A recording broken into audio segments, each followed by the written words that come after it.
Recién escuché la palabra peripatético. Peri debe ser alrededor y patético tendrá que ver con pata. No, o a lo mejor sí tiene, no lo sé, pero sería interesante saber qué es peripatético. Un tipo que debe tener casi seguro, y si no tiene una idea de qué significa peripatético y qué significa también patetismo, porque el patetismo lo entiendo con claridad, es cuando de alguna manera orillas el bochorno. Bueno, pero debe estar por ahí Nicolás Olsevicki. Nico, ¿estás ahí? ¿Qué haces, Kikín? ¿Cómo te va? Y acá estoy dudando como siempre, ¿viste? Qué lindo, es el punto de origen del pensamiento, a veces el punto de llegada del pensamiento. Sí, cómo no, coincido. La duda, qué bueno ser un ser que duda, Quique. Sí, bueno, dudo qué significa peripatético. Mira, ¿en qué contexto lo estás usando? Porque yo pienso en peripatéticos y pienso en la escuela de los peripatéticos. Sí. Una escuela filosófica de la Grecia antigua que se llama así porque básicamente meditaban caminando, ¿no? ¿Ha visto que tiene que ver con la pata? ¿Viste? Exacto. Sí, lo que no aristotélica, ¿no? Sí, te escucho. Eso que era la escuela aristotélica que bueno, pensaba caminando, que es un maravilloso día para pensar caminando, ¿no? Muy bien, o sea que la interpretación de Peri es como alrededor, caminar alrededor, a lo mejor caminaban por un ágora. Exacto. Sí. De hecho, caminaban en un jardín que estaba al costado del templo de Apolo. Ahí está. Pensaban, viste, en esa Grecia en la que solo podían pensar unos pocos, pero pensaban muy bien. Está bueno eso. Bueno, y cuando yo digo patetismo, mirá, terminá de hacer eso porque sos patético. El patos ese no tiene que ver con andar dando vueltas. No, es el pathos con TH. ¿Qué es enfermedad? Enfermedad. Sí, pero también es la pasión, o sea, lo asociado con lo no racional. ¿No? O sea, está por un lado el logos, la lógica, el pensamiento más racional, ordenado, y por otro lado el pathos, que es lo que tenemos de menos racional, de más racional, asociado a menos ordenado. Sí. O sea también es constituyente, ¿no? Está bien, si es menos racional te acerca a los animales, entonces es lo mismo que decir no seas animal, por ejemplo. Porque está ahí, o sea, el origen del no seas animal está ahí, en la idea de que lo que nos distingue a nosotros es que somos animales con lobos, ¿no?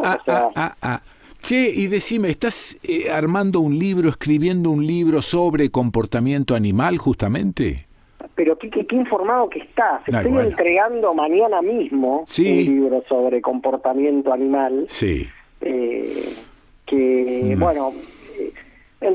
Surge originalmente, yo te digo cuál era mi idea original y lo que termina siendo. A ver. Te lo cuento solo a vos esto. Bueno, dale.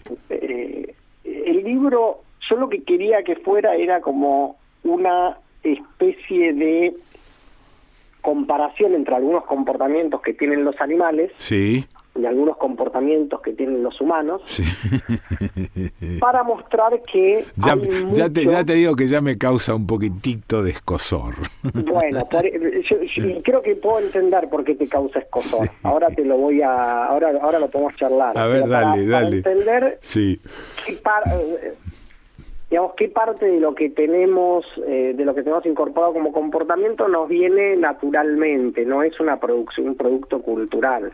Y yo me imagino que el escosor te debe venir por el lado de que en general las recetas de aplicar darwinismo a lo social fueron pésimas, ¿no? Claro, voy entendiendo despacio. No me apures. O sea, en realidad te pregunto a vos, ¿por qué te da escozor? ¿Qué es lo que te da escozor? No, me hace pensar en esto último también que dijiste, ¿no? Que hay comportamientos de los seres humanos que son naturales y que no tienen que ver con lo cultural. Cosa que a mí me escozor porque desconfío que sea así. Me parece que lo cultural es lo que prima en el ser humano y es lo que le imprime justamente sus comportamientos. Bueno, pero en realidad una cosa no quita la otra, porque en un punto, sí.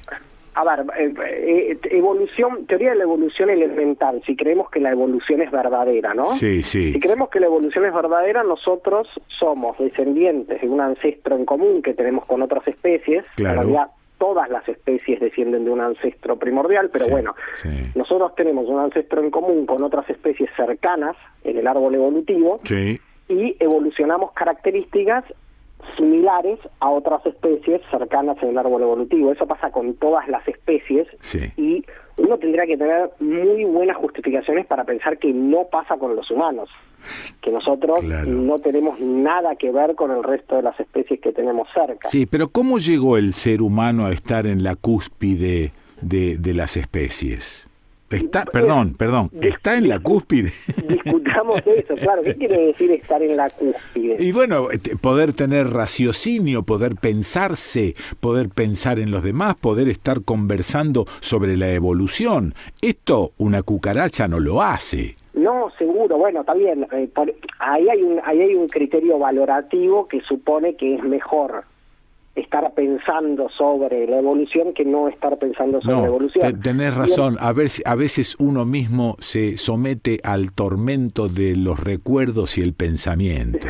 O sea, a mí me encanta ser humano en este sentido y poder pensar, me parece que es una de las cosas más bellas que tenemos. Sí, señor. Pero desde el punto de vista de la evolución, da lo mismo. En el sentido de que no es mejor. Ninguna especie es mejor que otra. En todo caso, es mejor para sobrevivir en un determinado ambiente, en un determinado momento. Claro, ahora entiendo, porque la valoración es algo absolutamente subjetivo, digamos, no existe per se, existe porque uno la está pensando. Y es que, de hecho, lo que viene a romper la teoría de la evolución es toda una historia de antropocentrismo y de antropo-orgullo, digamos, en la que el ser humano sentía que era el pináculo de la creación. Que es lo que te acabo de decir yo recién. Exacto, pero que creo que es la visión instalada cuando uno piensa en evolución, y además porque el propio nombre evolución tiene ese claro, ya viene con una connotación positiva. Claro, connota la idea de que las cosas van hacia mejor, evolucionan. Eso, y en realidad no van hacia mejor. Lo que viene a decir la teoría de la evolución es justamente que no hay jerarquía de especies. Bueno, no. Que el ser humano a la luz de lo que nos está pasando en los últimos cientos de años, la verdad es que no nos cuesta mucho rebatir la teoría de la evolución. ¿En qué sentido? En el sentido de que estamos cada vez peor, compañero. Somos cada vez más boludos, o sea, pero realmente, Quique, decimos que somos el pináculo de la creación, estamos rompiendo el lugar que nos fue dado para vivir. Rompiéndolo y buscando a dónde nos vamos a ir afuera. Y estoy hablando no de la ciudad, sino del planeta. Me gustó antropo-orgullo.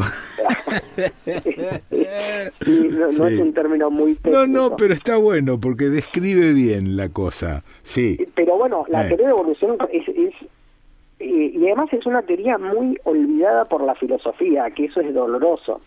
Porque siempre cuando se trata de evocar, ¿en qué momento del pensamiento el ser humano se corre del centro de la escena?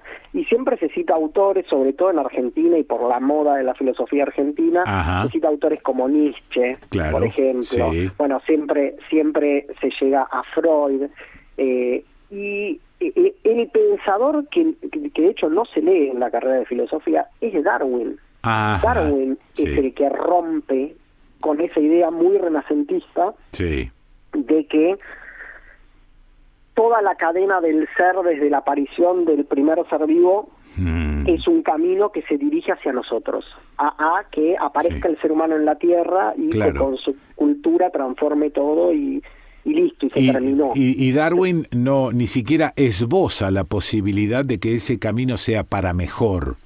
Él habla de un camino. Exacto, o sea, es un camino que no tiene rumbo, no tiene destino, no tiene valores. No hay un valor, no hay algo que es mejor. Eso que es mejor en términos de... O sea, Darwin lo que te puede decir es, bueno, mira, tener dientes afilados es mejor en determinado contexto, en determinadas circunstancias, para que sobrevivan los tuyos. Y no es mejor en otras circunstancias. Y en otro contexto no es mejor, porque, por ejemplo, las hembras de la especie pueden elegir a machos que tengan los dientes menos afilados. Claro. Entonces, en ese caso, si no hay mucha competencia, tener los dientes muy afilados no te va a convenir. Eso es, sí. Y un poco lo que trato de hacer ese libro es contar todo esto. Ajá. Justamente porque creo que uno no puede despegar cultura de evolución. O sea, no está bien, porque nosotros, incluso lo que construimos culturalmente, lo construimos sobre una base que es nuestra naturaleza. Ajá. Quiero decir, vos me decías, las cucarachas no tienen cultura. Bueno, ¿por qué no tienen cultura? Porque su naturaleza les impide tener cultura. Sí. A nosotros nuestra naturaleza nos lo permite. Entonces, mi sensación es que renunciar a toda esa parte de una explicación de por qué somos como somos está mal. No podemos hacerlo, no corresponde que lo hagamos. Sí. Y creo que buena parte de la desconfianza que vos justificadamente tenés viene de lo que decíamos al principio, que es que cuando vos trataste de aplicar pensamiento evolucionista a cuestiones sociales, tuviste eugenesia, tuviste darwinismo social. Pero otra cosa que hay que decir, por ejemplo, es que Darwin era profundamente antirracista y profundamente antiesclavista. ¿Y por qué no se lo lee académicamente? La verdad es que yo no lo puedo entender. O sea, yo creo que hay un poco modas intelectuales. Sí, es verdad, es verdad.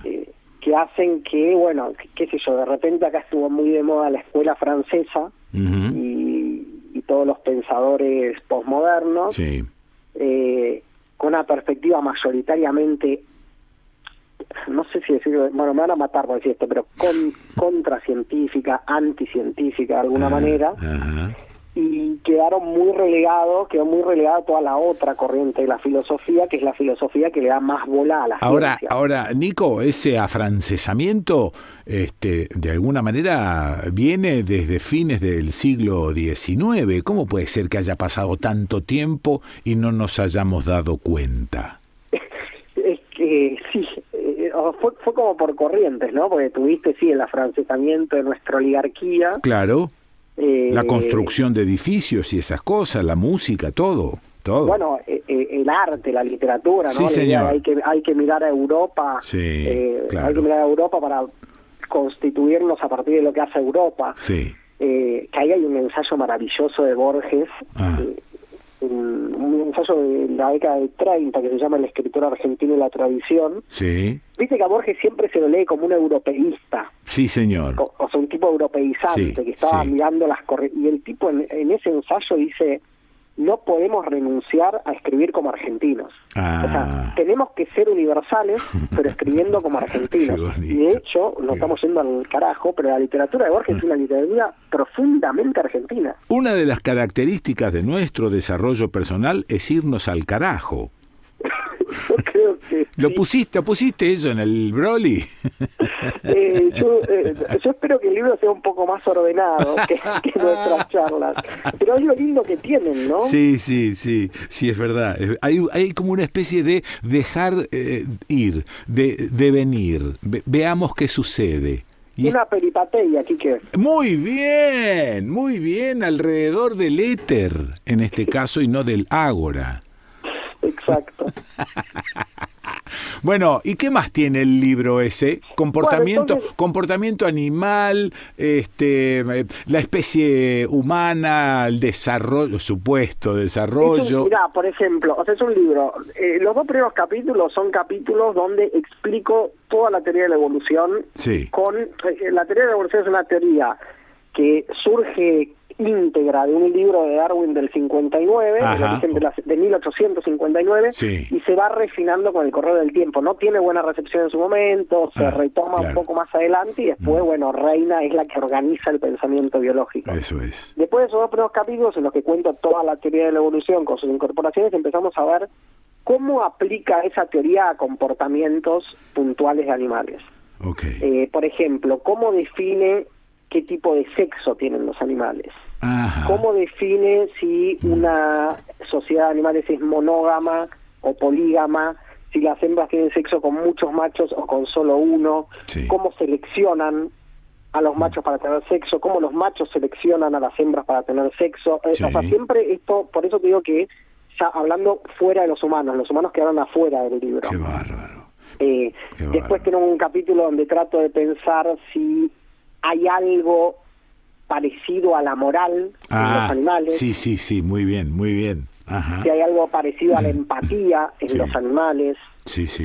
Después hay otro capítulo destinado a pensar si hay algo parecido al lenguaje entre los animales. Claro. Porque el lenguaje es, por ahí es lo más extraordinario que tenemos los humanos. Sí, claro. Y ahí cuento, por ejemplo, una cosa que es increíble, que es, que no te la voy a contar en detalle porque te voy a mandar el libro y después charlamos de eso. Dale. Pero cómo se descifra el lenguaje de las abejas o la comunicación de las abejas. Tienen un sistema de comunicación increíblemente complejo. Hay un científico que las estudió a fondo, ¿no? En el 25 pasado. años mirando las abejas para entender la gramática de ese lenguaje. Qué loco eso, qué maravilla. Bueno, espera. Sí, escúchame, pero ¿cuándo lo tenemos?